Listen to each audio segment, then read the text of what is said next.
കവിഞ്ഞൊഴുകുമി അനുഗ്രഹം നിറഞ്ഞൊഴുകുമി അനുഗ്രഹം കവിഞ്ഞൊഴുകുമി അനുഗ്രഹം നിറഞ്ഞൊഴുകുമി അനുഗ്രഹം എൻ പാപവും ശാപവും ഒഴുകി ദൂരയാ ഞാൻ സൗഖ്യമാ നീതിയായ ദൈവ പൈതലാ യേശുവിൻ സ്വന്തമായി തീർന്നു ഞാൻ എന്നെന്നും. കവിഞ്ഞൊഴുകുമി അനുഗ്രഹം നിറഞ്ഞൊഴുകുമി. കവിഞ്ഞൊഴുന്ന അനുഗ്രഹത്തിലേക്ക് വീണ്ടും സ്വാഗതം. കഴിഞ്ഞ ഒരു ക്ലാസ്സിൽ എപ്പിസോഡിൽ നമ്മൾ പഠിച്ച ദൈവവചനം വീണ്ടും നമ്മൾ പഠനം തുടരുകയാണ്. നമ്മുടെ ധാരണകൾ തിരുത്തിയെങ്കിൽ നമ്മുടെ മനസ്സിൽ പല സാഹചര്യങ്ങളിൽ കൂടെ കടന്നു വന്നിരിക്കുന്ന ചില തെറ്റിദ്ധാരണകളുണ്ട്. അവ തിരുത്തിയെങ്കിൽ മാത്രമേ ക്രിസ്തുവിൽ നമുക്ക് ലഭിച്ചിരിക്കുന്ന എല്ലാ അനുഗ്രഹങ്ങളും നമുക്ക് ഈ ഭൂമിയിൽ വെച്ച് ആസ്വദിക്കാൻ പറ്റത്തുള്ളൂ. നമ്മൾ കഴിഞ്ഞ ക്ലാസ്സിൽ പറഞ്ഞത് നിങ്ങൾ ഓർക്കുന്നെന്ന് ഞാൻ വിചാരിക്കുന്നു. ആദിമസഭ ഈ ഭൂമിയിൽ ഉണ്ടായപ്പോൾ, അഥവാ 1-ാം നൂറ്റാണ്ടിൽ, ഇന്നേക്ക് 2000 വർഷം മുമ്പ് സഭ ഉണ്ടാകുമ്പോൾ നമുക്കറിയാം, കർത്താവ് ജനിച്ച സമയത്ത്, കർത്താവിൻ്റെ പരസ്യ ശുശ്രൂഷ കാലത്ത് റോമൻ ഭരണമാണ് നിലനിൽക്കുന്നത്. അപ്പോൾ അതിൻ്റെ ഒരു സ്വാധീനം പുതിയ നിയമത്തിൽ നമുക്ക് കാണാൻ സാധിക്കും. മാത്രമല്ല, അന്ന് സഭ പല സ്ഥലങ്ങളിലേക്ക്, യൂറോപ്പിലും അതുപോലെ ഏഷ്യ മൈനറിലും വിവിധ ഭാഗങ്ങളിലും സഭ പല സ്ഥലങ്ങളിൽ ശുശ്രൂഷകളുണ്ടായി, സഭകളുണ്ടായി. അവിടെയെല്ലാം അന്ന് റോമൻ ഭരണമാണ് നിലനിൽക്കുന്നത്. അപ്പോൾ തന്നെ ഞാൻ ഓർപ്പിച്ചു, റോമൻ ഭരണത്തിന് മുമ്പുണ്ടായിരുന്ന ഗ്രീക്ക് ഭരണകാലത്ത്, അലക്സാണ്ടറുടെ കാലത്ത്, യവന ഭാഷയുടെയും യവന സംസ്കാരത്തിൻ്റെയും യവന സാഹിത്യത്തിൻ്റെയും വലിയൊരു ഇൻഫ്ലുവൻസ്, സ്വാധീനം ആ പ്രദേശങ്ങളിലെല്ലാം ഉണ്ടായി. അതുകൊണ്ട് തന്നെ അന്ന് ഭരണഭാഷ ഗ്രീക്കായിരുന്നു. അങ്ങനെ ഈ ഗ്രീക്ക് ഭാഷയുടെയും, കൂടാതെ ഗ്രീക്കുകാരുടെ ഇടയിൽ സാഹിത്യപരമായ വലിയ ഉയർച്ചയുണ്ടായി. കൂടാതെ ഗ്രീക്ക് തത്വചിന്തകളുടെ ഒരു കാലമായിരുന്നു ക്രിസ്തുവിന് മുമ്പുള്ള കാലം. അപ്പം പിന്നീടുണ്ടായ സഭകൾ എവിടെയൊക്കെ ഉണ്ടായി, അവിടെ എല്ലാം ഈ തത്വചിന്തകൾ, അന്ന് നിലവിലിരുന്ന തത്വചിന്തകളുടെ ഒരു സ്വാധീനം കൂടെ സഭയിലേക്ക് കടന്നു വന്നു. കൂടാതെ നമുക്കറിയാം, യേശു ക്രിസ്തു ജനിച്ചത് ഒരു യഹൂദനായിട്ടാണ്. യഹൂദ ആചാരങ്ങളുടെ കീഴിൽ അവിടുന്ന് പിറന്നു. താൻ ന്യായപ്രമാണത്തിന് കീഴിൽ ജനിച്ചു. ന്യായപ്രമാണത്തിന് കീഴുള്ളവരെ വിലയ്ക്ക് വാങ്ങി പുത്രത്വം നൽകാനായി. അപ്പോൾ ന്യായപ്രമാണത്തിൻ്റെ ഒരു സ്വാധീനം, പഴയ നിയമത്തിലെ പല കാര്യങ്ങളും യേശു ക്രിസ്തു ക്രൂശിൽ മരിച്ചതോടുകൂടെ പഴയ നിയമത്തിലെ കാര്യങ്ങൾ, ന്യായപ്രമാണം നിവർത്തിക്കപ്പെട്ടു. ഇനി പുതിയതൊന്നാണ്, പുതിയ ഒരു ഉടമ്പടിയാണ്, പുതിയ നിയമമാണ്, പുതിയ രീതിയിലാണ് ദൈവത്തിൻ്റെ മനുഷ്യനോടുള്ള ക്രിസ്തുവിലുള്ള ഇടപാട്. അപ്പോൾ നിശ്ചയമായിട്ട് എൻ്റെ കയ്യിലിരിക്കുന്ന ബൈബിളിലും പഴയ നിയമമുണ്ട്, പുതിയ നിയമമുണ്ട്. ഇതിനകത്ത് പഴയ നിയമത്തിലെ ചില കാര്യങ്ങൾ വായിച്ചിട്ട് നേരെ പുതിയ നിയമത്തിൽ വരുമ്പോൾ ഇത് തമ്മിൽ കോൺട്രഡിക്ഷൻ ആണോ എന്ന് തോന്നും. പക്ഷെ കോൺട്രഡിക്ഷൻ അല്ല. ക്രിസ്തു ആ പഴയ നിയമ ന്യായപ്രമാണത്തെ, അവിടുത്തെ നിയമങ്ങളെ താൻ നിവർത്തിച്ചു. അവിടെ അത് ഡിമാൻഡ് ചെയ്ത കാര്യങ്ങളെ യേശു ക്രൂശിൽ നിവർത്തിച്ചു. നമുക്ക് വേണ്ടി നാം ചെയ്യേണ്ടത് യേശു നിവർത്തിച്ചു, ചെയ്തു. ഇനി ക്രിസ്തുവിൽ വിശ്വസിക്കുന്നവർക്ക് അനുഗ്രഹങ്ങൾ സൗജന്യമാണ്. അങ്ങനെ വേണം നമ്മൾ പുതിയ നിയമത്തെ കാണാൻ. ഞാൻ ചുരുക്കി പറയട്ടെ, നാം പഠിച്ചതുപോലെ യവന തത്വചിന്തയുടെ വലിയ സ്വാധീനം പുതിയ നിയമസഭകളിലുണ്ടായി. 2, ന്യായപ്രമാണത്തിൻ്റെ, പഴയ നിയമത്തിൻ്റെ സ്വാധീനം പുതിയ നിയമസഭയിൽ ഉണ്ടായി. ഈ 2 സ്വാധീനങ്ങളിൽ നിന്ന് ക്രിസ്തുവിൽ ലഭിക്കേണ്ട ഒത്തിരി നന്മകൾ അവരുടെ പുതിയ നിയമ വിശ്വാസികളിൽ പലരും നഷ്ടപ്പെടുത്താൻ തുടങ്ങിയപ്പോൾ അപ്പോസ്തലന്മാർ അതിൻ്റെ സത്യം, ക്രിസ്തുവിലുള്ളൊരു വ്യക്തിയുടെ അനുഗ്രഹം എന്താ എന്ന് വ്യക്തമായി അവരെ ധരിപ്പിച്ച നിരവധി വേദഭാഗങ്ങളുണ്ട്. നമ്മൾ അതിനെക്കുറിച്ച് ഇതിൻ്റെ സാഹചര്യമാണ് നമ്മൾ കഴിഞ്ഞ ക്ലാസ്സിൽ പഠിച്ചതെങ്കിൽ, ഇനി 1-2 സുപ്രധാന കാര്യങ്ങൾ നമ്മൾ അത് സംബന്ധിച്ച് പഠിക്കുമ്പോൾ നമ്മളുടെ പല ധാരണകളും തിരുത്തപ്പെടും, അനുഗ്രഹം പ്രാപിപ്പാനിടയാവും. ഇന്ന് നമുക്ക് ധാരണകൾ തിരുത്തി അനുഗ്രഹം പ്രാപിക്കാം.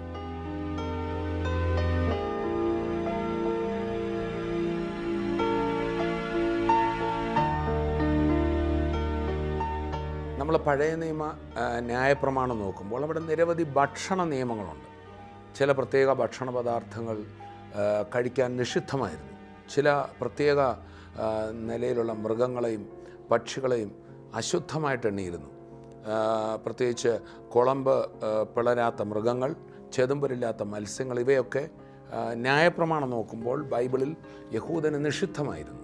അതുകൊണ്ടാണല്ലോ പത്രോസിന് ആ ദർശനമുണ്ടാകുമ്പോൾ ഒരു തുപ്പട്ടിയിൽ ഈ ഭൂമിയിലെ സകല ജീവജന്തുക്കളെയും കാണിക്കുക, എന്നിട്ട് മുകളിൽ നിന്ന് ഒരു ദൈവശബ്ദം ഉണ്ടാകാൻ, നീ എഴുന്നേറ്റ് അറുത്ത് തിന്നുക. ഉടനെ പത്രോസ് പറയുകയാണ്, ഓ കർത്താവെ, ഞാൻ മലിനമോ അശുദ്ധമായതോ ഒന്നും ഇതുവരെ ഭക്ഷിച്ചിട്ടില്ല. അപ്പം യഹൂദനെ സംബന്ധിച്ച് അത് നിഷിദ്ധമാണ്, അവന് അത് ഭക്ഷിക്കുന്നത് ചിന്തിക്കാനേ പറ്റത്തില്ല. അപ്പം അങ്ങനെ ഒരു ജൂയിഷ് സെറ്റിങ്ങിലാണ് ക്രിസ്തീയ സഭ ഉണ്ടാകുന്നത്, ക്രിസ്തുവിൻ്റെ ഉപദേശം വരുന്നത്. അതുകൊണ്ട് തന്നെ ഒന്ന് ഓർത്തു നോക്കി, ഇത്രയും നാളും യഹൂദ ആചാരങ്ങളിലും അനുഷ്ഠാനങ്ങളിലും കുടുങ്ങിക്കിടന്ന ഒരു ജനത്തിന്, പ്രത്യേകിച്ച് പത്രോസിനെ പോലെ ഒരാൾക്ക് തൻ്റെ ചിന്താഗതി ആകെ മാറ്റണമെങ്കിൽ സ്വർഗത്തിൽ നിന്ന് ഇറങ്ങി വരുന്നൊരു ദർശനം കൊടുത്താലേ അദ്ദേഹത്തിൻ്റെ ചിന്ത മാറത്തുള്ളായിരുന്നു. അതുപോലെ നമ്മുടെ മനസ്സിൽ ക്രിസ്തു പലതും നമുക്ക് വേണ്ടി ചെയ്തെങ്കിലും നമ്മുടെ മനസ്സിൽ അടിഞ്ഞുകൂടിയിരിക്കുന്ന ചില ചിന്താഗതികളുണ്ട്. അതൊന്ന് തുടച്ചു മാറ്റപ്പെട്ടാലേ ക്രിസ്തുവിനുള്ള അനുഗ്രഹങ്ങൾ നമുക്ക് പ്രാപിക്കാനൊക്കത്തുള്ളൂ.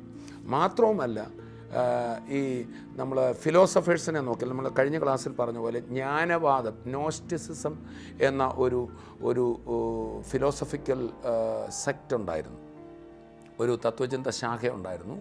ആ ജ്ഞാനവാദികളെ കുറിച്ചാണ് നമ്മൾ കഴിഞ്ഞ ക്ലാസ്സിൽ 2 വേദഭാഗങ്ങൾ അതിനെക്കുറിച്ച് പറഞ്ഞു. ജ്ഞാനമെന്ന് വ്യാജമായി പേർ പറയുന്നതിൻ്റെ പുറകെ നീ പോകരുത് തിമോഥെയോസേ എന്ന് തിമോഥെയോസിൻ്റെ ലേഖനം അവസാനിക്കുന്നിടത്ത് നമ്മൾ വായിക്കുന്നുണ്ട്. അപ്പം കേട്ടാൽ വലിയ ജ്ഞാനമാണെന്ന് തോന്നും. ആ ജ്ഞാനവാദികൾ പറയുന്ന അനുസരിച്ച് എങ്ങനെയാണെന്ന് ചോദിച്ചാൽ, ഭൗതികത മുഴുവൻ, ഭൗതിക ലോകവും ശരീരവും എല്ലാം തിന്മയാണ്, ആത്മാവ് മാത്രമേ നന്മയായിട്ടുള്ളൂ. എങ്ങനെങ്കിലും ഈ ശരീരത്തിൽ നിന്ന് ആത്മാവിനെ മോചിപ്പിക്കുക, കഴിവുള്ളിടത്തോളം ഈ ഭൂമിയിലെ കാര്യങ്ങൾ വർജിക്കുക, അപ്പോൾ ആത്മീയത വരും എന്നാണ് അവർ പഠിപ്പിച്ചിരുന്നത്. ചുരുക്കി പറഞ്ഞാൽ, ശരീരത്തെ പട്ടിണിക്കിടുക, അല്ലെങ്കിൽ ചില ഭക്ഷണങ്ങൾ വർജിക്കുക, ലോകത്തിൽ നിന്ന് മാക്സിമം മാറിയിരിക്കുക, സാധാരണ മനുഷ്യരുടെ ഇടയിൽ നിന്ന് പോയി ഏതെങ്കിലും ഒരു വിദൂര സ്ഥലത്ത് മാറിയിരിക്കുന്നത് ഒരാത്മീയതയായി അവരങ്ങനെ അതിനെ വ്യാഖ്യാനിച്ചിരുന്നത്.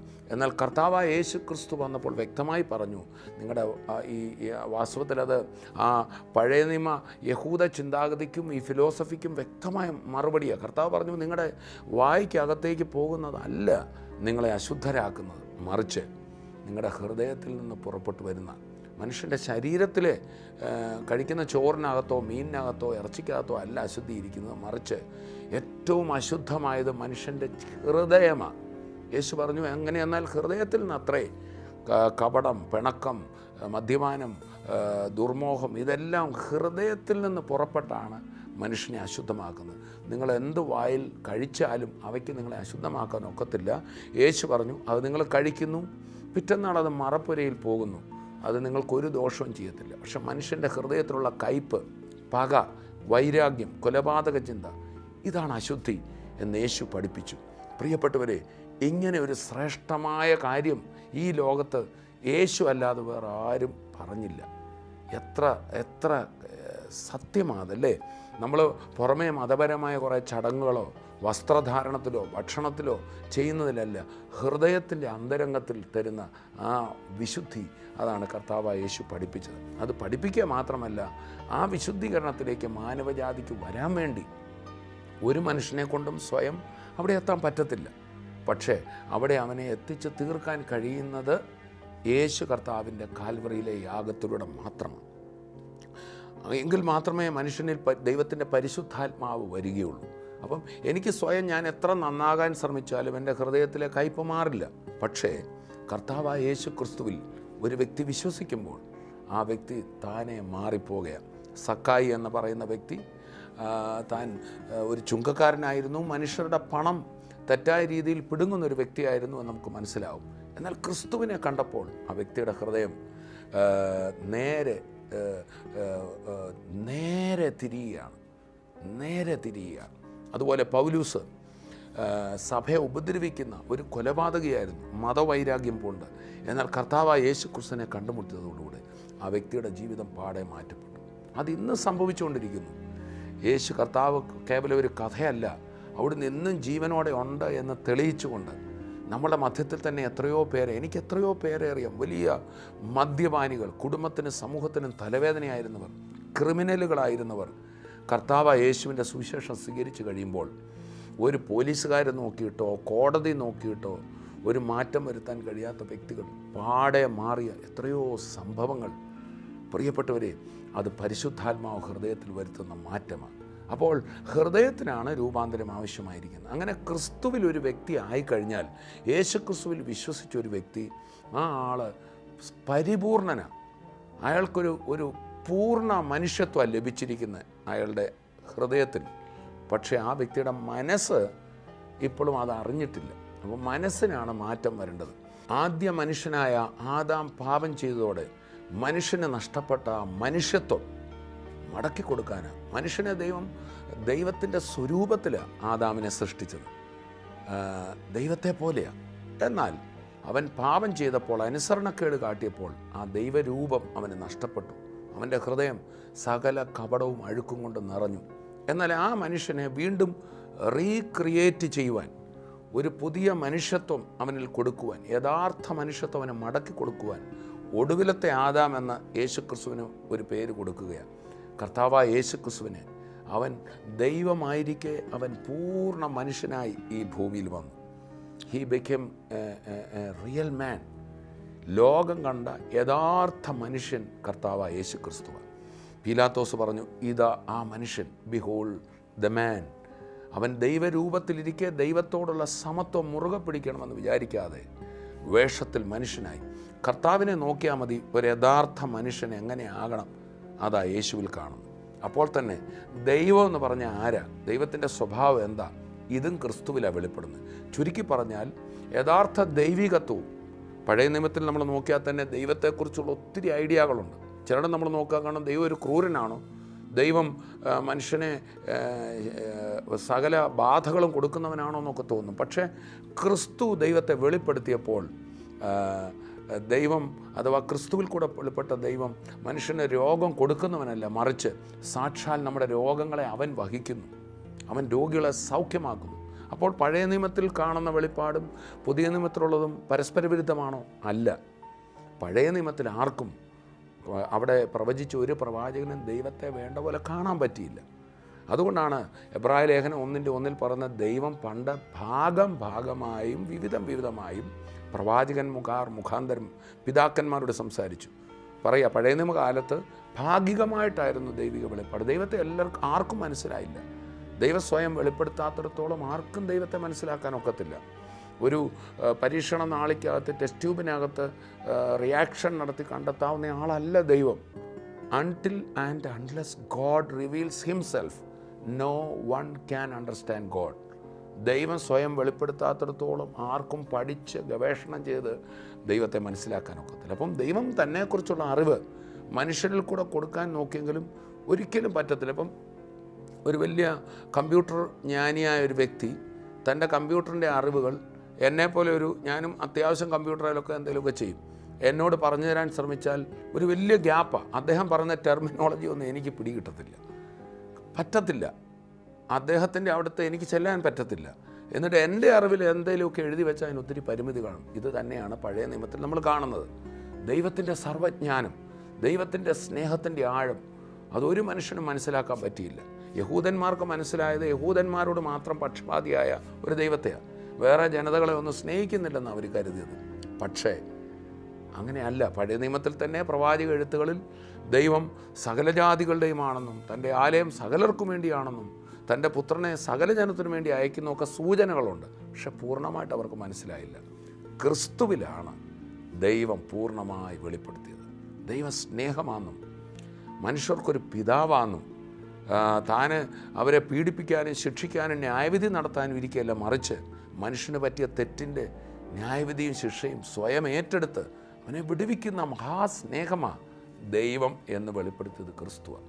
അപ്പോൾ ക്രിസ്തുവിലാണ് നമ്മൾ ദൈവത്വം കാണുന്നത്. യേശു പറഞ്ഞു, എന്നെ കണ്ടവൻ പിതാവിനെ കണ്ടിരിക്കുന്നു. യോഹന്നാൻ പറയുകയാണ്, ദൈവത്തെ ആരും ഒരു നാളും കണ്ടിട്ടില്ല, തൻ്റെ മടിയിലിരുന്ന ഏകജാതനായ പുത്രൻ ദൈവത്തെ നമുക്ക് വെളിപ്പെടുത്തി. അതുപോലെ കൊലോസ്യലേഖനം പറയാണ്, യേശു ക്രിസ്തുവിലല്ലോ ദൈവത്തിൻ്റെ സർവ്വസമ്പൂർണതയും ദേഹരൂപമായി വസിക്കുന്നു. യോഹന്നാൻ്റെ സുവിശേഷം 1-ാം അധ്യായം പറയുകയാണ്, ആദിയിൽ വചനമുണ്ടായിരുന്നു, വചനം ദൈവത്തോടു കൂടിയായിരുന്നു, വചനം ദൈവമായിരുന്നു, തുടർന്ന് 14-ാം വാക്യത്തിൽ ആ വചനം, ദൈവമായ വചനം ജഡമായി നമ്മുടെ ഇടയിൽ പാർത്തു. അതാ കർത്താവായ യേശു. അപ്പം ആ ദൈവമായവൻ മനുഷ്യരൂപത്തിൽ മാംസം ധരിച്ച് ഈ ലോകത്ത് സഞ്ചരിച്ചതാണ് യേശു. അവനാണ് വന്ന് ദൈവത്തെ വെളിപ്പെടുത്തി. അപ്പോൾ തന്നെ ആ ക്രിസ്തുവിലാണ് മനുഷ്യത്വവും വെളിപ്പെടുത്തിയത്. ദൈവം ഉദ്ദേശിച്ച മനുഷ്യൻ്റെ സ്വഭാവം, ചുരുക്കി പറഞ്ഞാൽ യഥാർത്ഥ മനുഷ്യൻ, ആ മനുഷ്യത്വത്തിനുള്ളിൽ ദൈവത്വമുണ്ട്. മനുഷ്യനെ സൃഷ്ടിച്ചപ്പോൾ തന്നെ തൻ്റെ സാദൃശ്യത്തിലാണല്ലോ സൃഷ്ടിച്ചത്. അപ്പോൾ നമ്മൾ ആരെ പോലെ ആകേണ്ടതെന്ന് ചോദിച്ചാൽ യേശുവിനെ പോലെയാണ്. അതുകൊണ്ടാണ് പത്രോസ്ലീഹ പറയുന്നത്, നാം പിൻപറ്റുവാനൊരു മാതൃക യേശു വെച്ചേച്ചു പോയിരിക്കുന്നു. നമുക്ക് ആർക്കും പക്ഷേ യേശുവിനെ പോലെ സ്വയം ആകാൻ പറ്റത്തില്ല. അതുകൊണ്ടാണ് ഞാൻ നിങ്ങൾക്കൊരു സഹായകനെ തരും. നിങ്ങൾക്കങ്ങനെ ആകാനൊക്കത്തില്ല, പക്ഷേ ആ ദിവ്യ സ്വഭാവത്തിലേക്ക് നിങ്ങളെ നടത്താൻ കഴിയുന്ന ഒരു സഹായകനെ ഞാൻ തരും. അതിനാണ് ഞാൻ ക്രൂശിൽ മരിച്ച് പിതാവിൻ്റെ അടുക്കൽ പോയി അതിനുള്ള വില കൊടുക്കാൻ പോവുക. യേശു തൻ്റെ രക്തം വിലയായി കൊടുത്ത് പരിശുദ്ധാത്മാവിനെ ഇന്ന് ഭൂമിയിലുണ്ട്. എന്നെ കേട്ടുകൊണ്ടിരിക്കുന്ന നിങ്ങൾക്കും എനിക്കും എല്ലാം പരിശുദ്ധാത്മാവിനെ ദൈവം സൗജന്യമായി തരികയാണ് ക്രിസ്തു മുഖേന. ആ പരിശുദ്ധാത്മാവ് നമ്മളെ സഹായിക്കും. എന്തിന്? ക്രിസ്തുവിൻ്റെ ദിവ്യഭാവത്തിൽ നടക്കുവാൻ, ക്രിസ്തു സംസാരിച്ച പോലെ സംസാരിക്കുവാൻ, ക്രിസ്തു ചെയ്ത പ്രവർത്തികൾ ചെയ്യുവാൻ, ക്രിസ്തു ചിന്തിച്ച പോലെ ചിന്തിക്കുവാൻ, ക്രിസ്തു സ്നേഹിച്ച പോലെ സ്നേഹിക്കാൻ എനിക്ക് നിങ്ങൾക്കും കഴിയും. സ്വയമേവ കഴിയില്ല. അതാ പൗലോസ്ലീഹ പറയുന്നത്, എന്നെ ശക്തനാക്കുന്നവൻ അഥവാ പരിശുദ്ധാത്മാവ് മുഖേന എനിക്ക് സകലവും ചെയ്യുവാൻ കഴിയും. അതുകൊണ്ടാണ് യേശു കർത്താവ് പറഞ്ഞത്, ഞാൻ പിതാവിൻ്റെ അടുക്കൽ പോകുമ്പോൾ ഞാൻ ചെയ്തതിലും അധികം നിങ്ങൾ ചെയ്യും. അഥവാ പരിശുദ്ധാത്മാവ് നിങ്ങളെ വന്ന് സഹായിക്കും. ഞാനീ ഒന്ന് ചുരുക്കി പറഞ്ഞാൽ, ഒരാൾ യേശു ക്രിസ്തുവിൽ വിശ്വസിക്കുന്നതുകൂടെ ആദാം മുഖേന സംഭവിച്ച വീഴ്ച അവൻ്റെ ആത്മാവിൽ നിന്ന് മാറി ഒരു പരിപൂർണ പുതിയ സൃഷ്ടിയാണ് ആ വ്യക്തിയിലാകുന്നത്.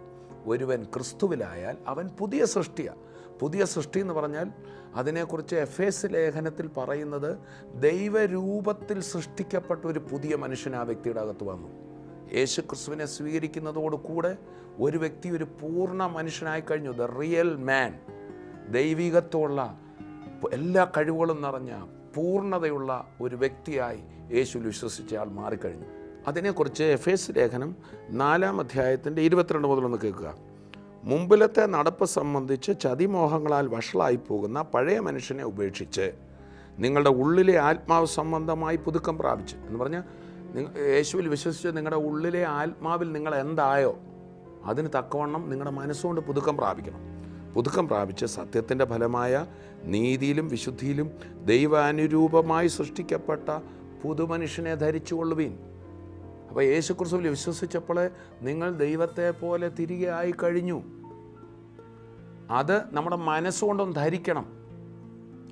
അത് എനിക്ക് മനസ്സിലായിട്ടില്ല. ഇപ്പോൾ എന്ന് പറഞ്ഞാൽ ഒരു ഉന്നതനായ ഒരു മനുഷ്യൻ്റെ മകൻ, അവൻ വളരെ സ്റ്റാൻഡേർഡ് കുറഞ്ഞൊരു കാര്യത്തിന് പോയാൽ നമ്മൾ പറയും, നീ ആരാ, നീ ഒന്ന് ഓർത്തേ എന്ന് പറയുന്നത് പോലെ ചിലപ്പം ഒരു ക്രിമിനലായി നടന്ന ആളായിരിക്കും, മഹാപാപിയായി നടന്ന ലോക വഴികളിൽ നടന്ന ആ മനസ്സിലാണ് നടന്നത്. പക്ഷേ യേശുവേ എൻ്റെ ജീവിതം അങ്ങേക്ക് തരുന്നു, യേശുവെ ഞാൻ വിശ്വസിക്കുന്നു പറയുന്ന നിമിഷം അവനുള്ള പുതുജനനം എന്ന ഏറ്റവും അത്ഭുതകരമായ പ്രതിഭാസം, ഈ ലോകത്ത് നടക്കുന്ന ഏറ്റവും വലിയ അത്ഭുതകരമായ പ്രതിഭാസം, ഒരുവൻ ക്രിസ്തുവിലാവുമ്പോൾ അവൻ്റെ ഉള്ളിലൊരു ജനനം നടക്കുക.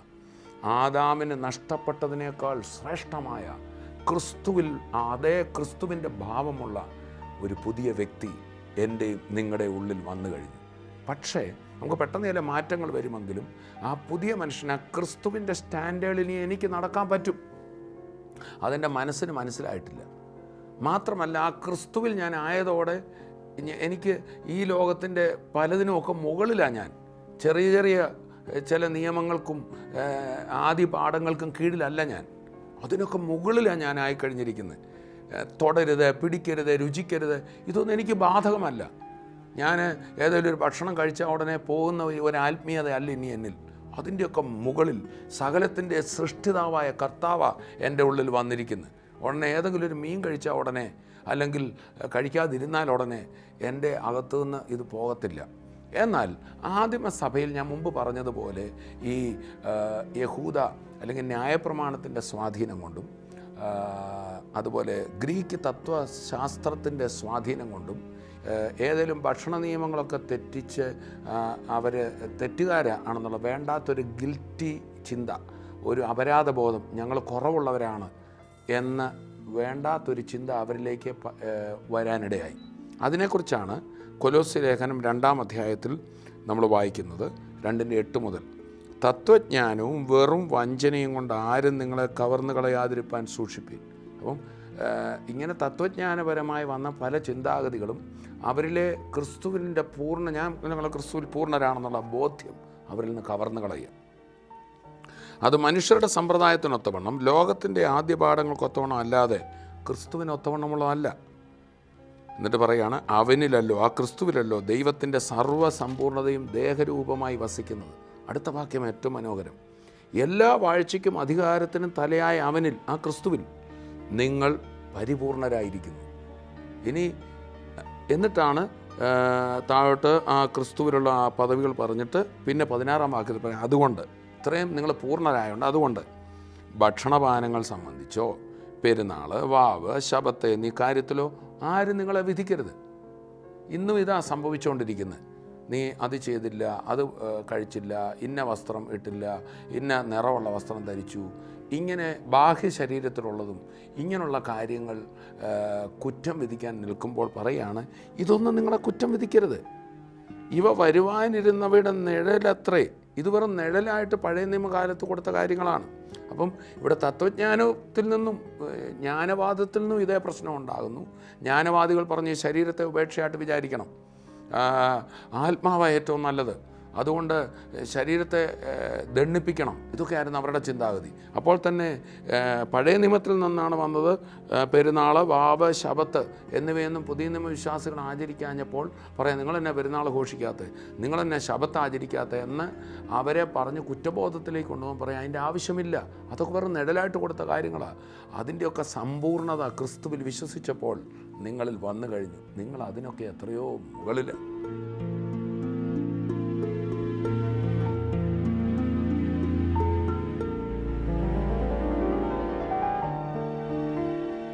കൊലോസ്യർ 2 നമ്മൾ വായിക്കുന്ന 2:20 മുതൽ.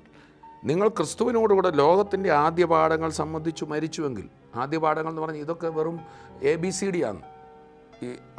ഈ പുറമേ ഉള്ളതും കഷണം കഴിക്കുന്നത്, ഭക്ഷണ നിയമങ്ങളുമൊക്കെ അത് സംബന്ധിച്ച് നിങ്ങൾ മരിച്ചു എങ്കിൽ ലോകത്തിൽ ജീവിക്കുന്നവരെ പോലെ മാനുഷകൽപ്പനകൾക്കും ഉപദേശങ്ങൾക്കും അനുസരണമായി പിടിക്കരുത്, രുചിക്കരുത്, തുടരുത് എന്നുള്ള ചട്ടങ്ങൾക്ക് കീഴ്പ്പെടുന്ന എന്ത്? ഇവയെല്ലാം ഉപയോഗത്താൽ നശിച്ചു പോകുന്ന അത്രേ. അത് തന്നെയാണ് കർത്താവ് പറഞ്ഞത്. നിങ്ങൾ വായിക്കകത്തേക്ക് പോകുന്നതൊക്കെ മറപ്പരയിൽ പോയി അവസാനിക്കും. അതൊക്കെയും സ്വേച്ഛാരാധനയിലും താഴ്മയിലും ശരീരത്തിൻ്റെ ഉപേക്ഷയിലും രസിക്കുന്നവർക്ക്. അതാണ് ആ ജ്ഞാനവാദികളുടെ ചിന്താഗതി. മായത്താഴ്മ കാണിക്കുകയും ശരീരത്തെ പീഡിപ്പിച്ച് ശരീരത്തെ ഉപേക്ഷിക്കുന്നതിൽ വലിയ ആത്മീയത കണ്ടെത്തുന്നവർക്ക് ഇതൊക്കെയും ജ്ഞാനത്തിൻ്റെ പേര് മാത്രമുള്ളത്. ഇതാ ജ്ഞാനവാദത്തെ സൂചിപ്പിക്കുക.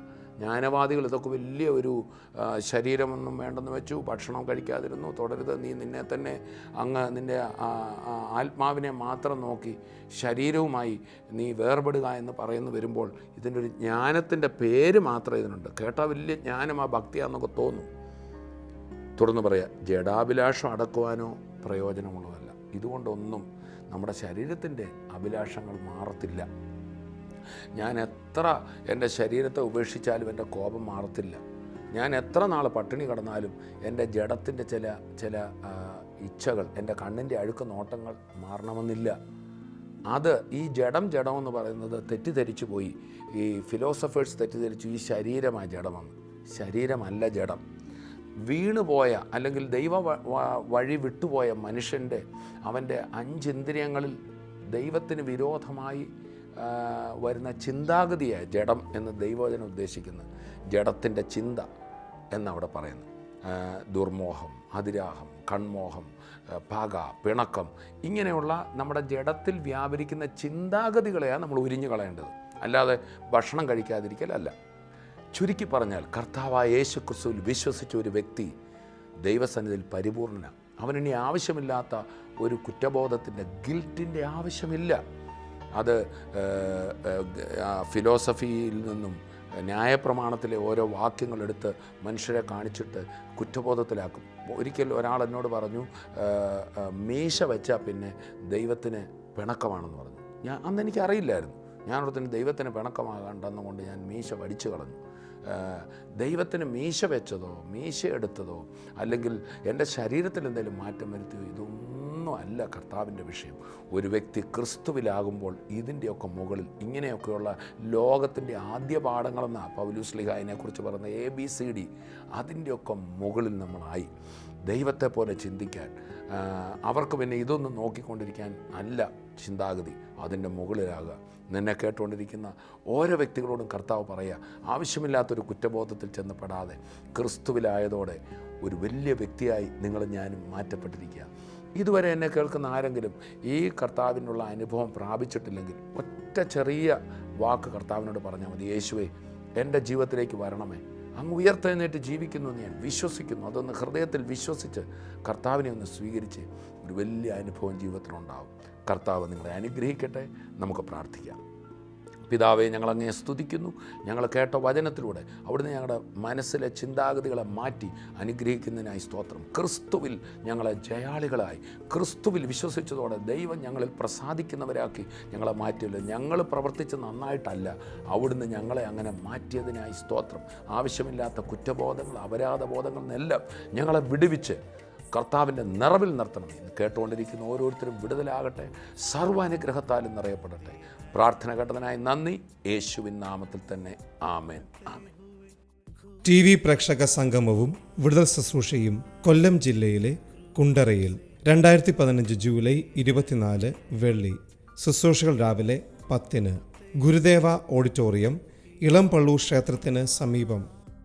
TV പ്രേക്ഷക സംഗമവും വിടുതൽ ശുശ്രൂഷയും കൊല്ലം ജില്ലയിലെ ചിന്നക്കടയിൽ 2015 ജൂലൈ 25 ശനി രാവിലെ 10-ന് cooperative bank auditorium, government guest ഹൗസിന് സമീപം. हमको सिखाए प्रेम की परिभाषा को,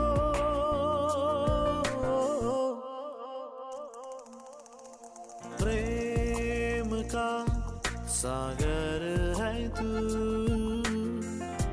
चांदी का राजकुमार है तू, चरणों में आकर हाथ उठाकर करते हैं तेरे हम स्तुति, चरणों में आकर हाथ उठाकर करते हैं तेरे हम स्तुति.